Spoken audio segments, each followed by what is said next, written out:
If you've been following along, you've already seen 90 days of this. The walks, the good days, the bad days. But what I never actually told you is why I ended up being here. 4 months ago, I sat in the parking lot at work and I couldn't make myself walk in that day. Not because work was too much, but because someone I trusted was talking about me behind my back. He was talking about my failure. This isn't a video about 5 tips to treat burnout. This is the story about how I got here. The context behind everything that you have been watching and everything yet to come. Now, let's rewind. About 2 years ago, my life completely changed. My youngest daughter was diagnosed with a rare genetic condition known as TCF7L2. She's behind in development, she can't speak, and she doesn't sleep well.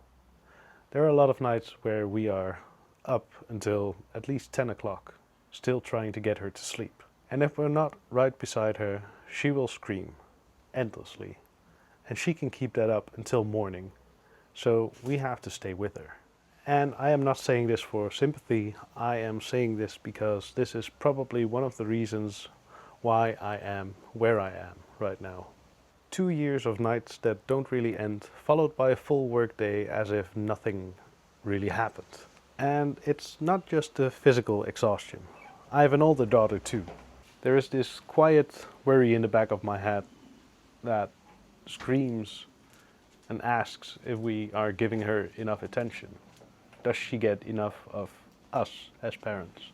Because there is so much energy from the both of us going to our youngest daughter that it's hard to divide the attention between the two of them. And that kind of guilt isn't easy to switch off, even when you're right next beside her and she is smiling at you. And nobody at the office saw that.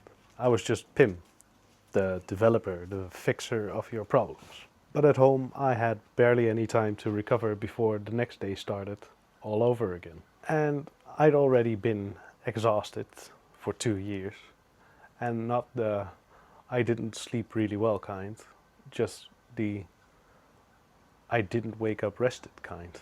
Never. And it didn't even matter whether I slept 4 hours or 12 hours. And the strange thing is, I didn't see it coming. People around me saw, but I didn't. I never thought it would actually happen to me.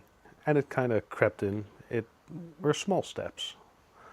I was acting more emotionally, more radical, less focused. And at home, I wasn't the version of myself that I wanted to be, because I want to be the fun, jolly dad. But for the longest time, I couldn't. It's like knowing you are falling short exactly when it matters most. And at work, it came with waves.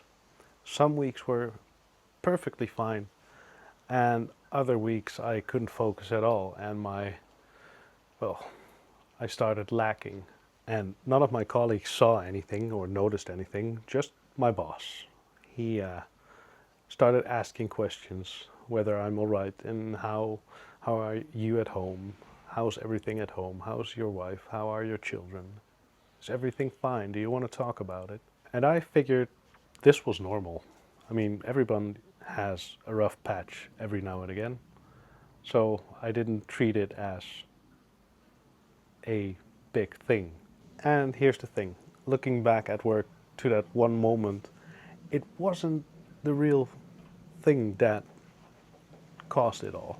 It was more like a drop on an already overflowing plate. For months I noticed things going wrong in communication at my work, and every time I brought that up, nothing happened.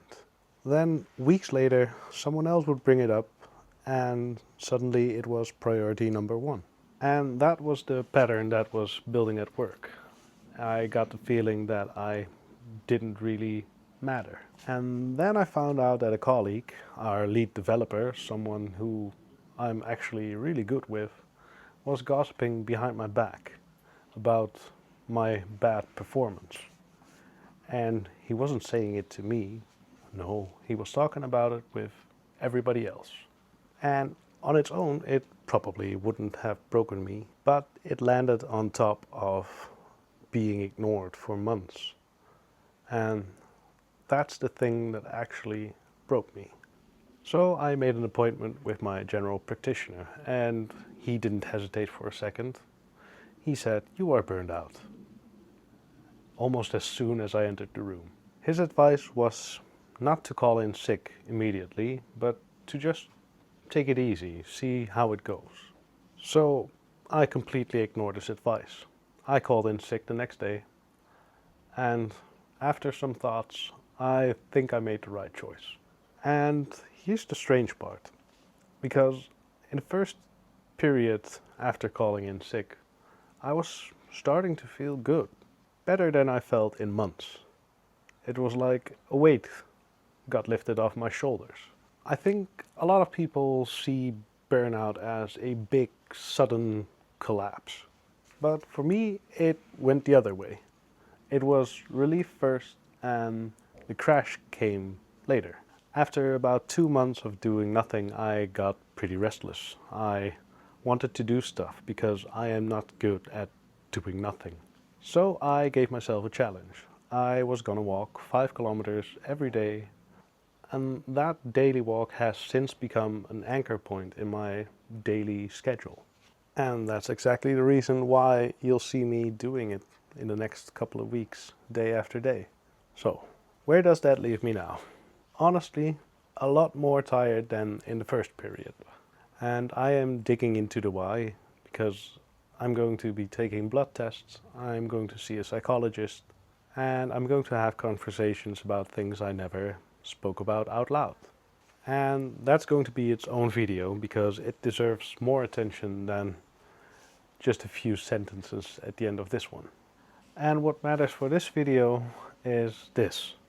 I am not done figuring this out yet. I'm not even close. So that's the starting point. This isn't yet a story with a nice conclusion. It's a long road ahead. What I can do is document it from here on out, and I will keep documenting every step that I take in the near future. And not the polished version, not the thing where everything just works out. It's going to be everything. The good days, the bad days, and everything in between. And if you're in the middle of something like this too, welcome. You don't have to fix anything here. Just follow along. See you tomorrow.